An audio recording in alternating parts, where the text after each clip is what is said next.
Hi, I'm Laura Lawton. I am the owner of Bash Event Planning based in Orlando and Winter Park. We are a full service event planning company. We specialize in special events, corporate events, milestones, and basically anything but weddings. I started doing parties for fun just because that is truly where my heart is. And, gosh, ever since college, I've been the social chair, the life of the party, amateur hour, if you will. But then it grew as I did into more of a professional endeavor, although I was unpaid for many years as I was getting my feet wet. Started doing events for other people, started doing corporate events, started doing educational events and working for bigger corporations. And finally, like people who go through COVID, just decided to kind of reevaluate what I was doing and the format that I was doing it. And with a lot of encouragement from my husband, decided to work for myself. So that's kind of how the pathway evolved. But so that I felt like I had a good leg up on some of the other really qualified professionals in town, I actually went ahead and got my certification from Emory University, which is a really prestigious university in Atlanta, and they're one of the few programs nationally that offer a certification in event planning. So that really gave me not only an edge, but the extra confidence that I needed to enter into the professional space here locally.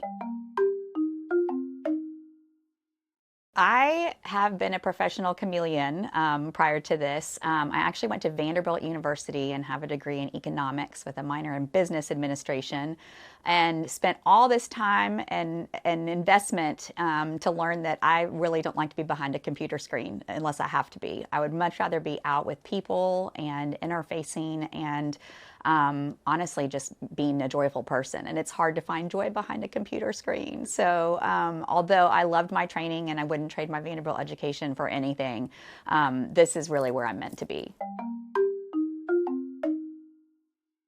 Well, I would say it started out as little things. My friends would ask me to plan their birthday party for them, or just ask me for a theme idea. And I took years off from the professional space when I first had my children.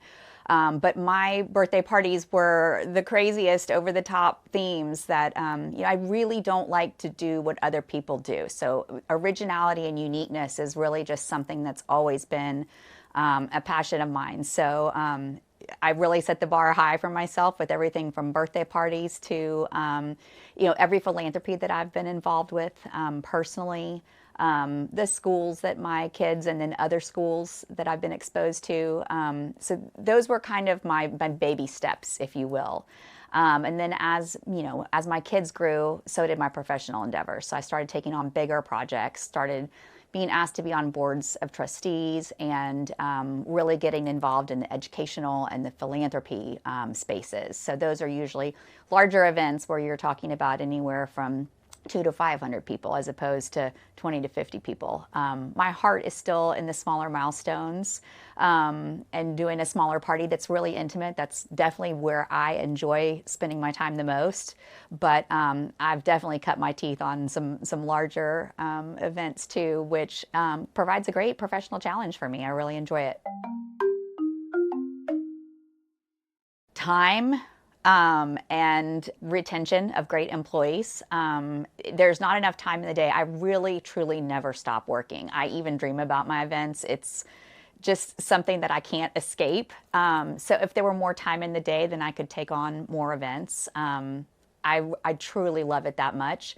And then it's hard sometimes to retain, great employees. Some of the people that I enjoy working with the most are springboarding onto things that are even bigger and better for them.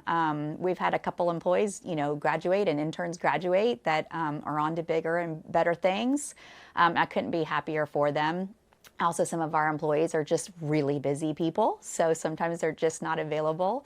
Our busy season is May and December. Those are the months where we're mostly just slammed, but that's also a time when people are personally slammed in terms of, Mother's Day and graduations and, holiday parties. It's also hard to find extra time to do these events, much less the time that we need for our own personal lives. I really believe in branding every event. So that could be something as simple as color scheme, on the invitation, where let's just say it's black and red. We carry that black and red through start to finish.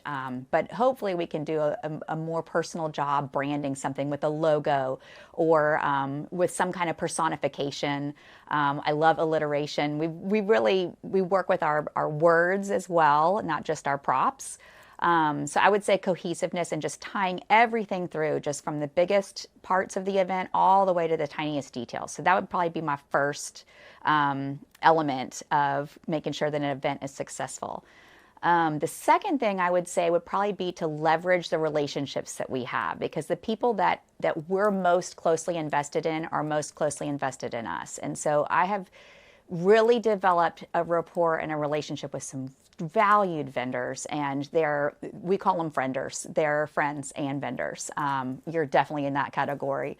So when you work with people that you feel good about, and when you have that trust and that relationship, your clients and your guests feel that way too, because there's just some cohesion in the behind the scenes team, not just in what the guest is experiencing.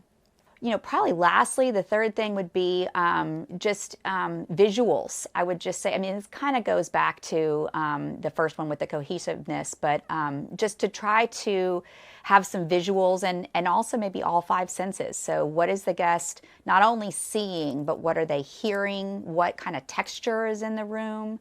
How has the menu translated to the experience? Do I have live entertainment? Do I have a great guitarist? What do I have that's also layering the experience besides just what the feast for the eyes is?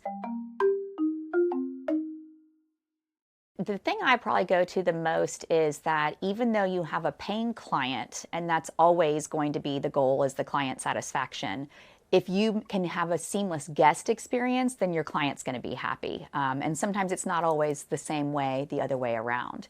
So I try to walk myself through the event as a guest. And what does that experience look like, from where they're parking their car with or without a valet to how they're walking in, what kind of footwear they might be in, how we can make even just their entrance and arrival something comfortable, what's happening in terms of the event flow, how many things are we fitting into a small slice of time versus can we spread it out? How do we make people comfortable? How do we make the event continue to ramp up? We don't want to throw all of our cards out at the beginning of an event. So I want to put myself in that guest shoes so that I know that there's going to still be some surprises as we kind of go through the event. And then I actually like to read the book backwards sometimes and think about, what is my guest leaving with? Are they just leaving with a memory? Okay. Or are they going to leave with something like a party favor or a memento or something that will actually prompt them to reach back out to their host to thank them for the event? So I really do like to have that guest experience include something as a parting gift or a parting way of saying goodbye,